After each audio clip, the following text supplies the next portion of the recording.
Au cœur des Pyrénées-Orientales, sur le site le plus ensoleillé de France, un prototype solaire thermodynamique brille de tous ses feux depuis 2009.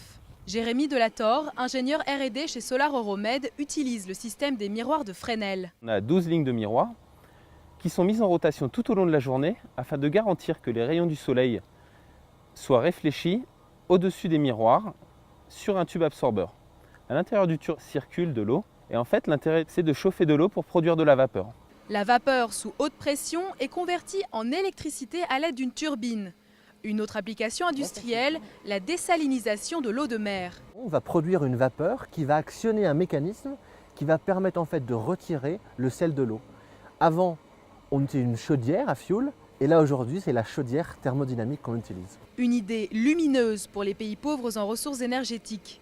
Le marché de cette nouvelle technologie cible la ceinture solaire mondiale, de l'Amérique du Sud au Moyen-Orient en passant par l'Afrique, où sévissent des conditions climatiques extrêmes. On bâtit certains scénarios en fonction des risques qu'on connaîtra dans des régions désertiques.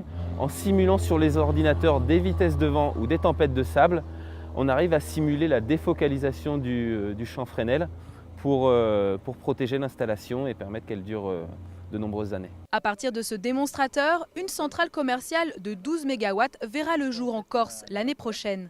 On va en fait assembler des modules, environ 400 fois le module que vous voyez ici, qui fait 40 mètres sur 20 mètres à peu près. Et justement, on va pouvoir produire de l'énergie, l'équivalent de la consommation d'environ 8000 habitants. Depuis la France, cette innovation rayonnera bientôt à l'international.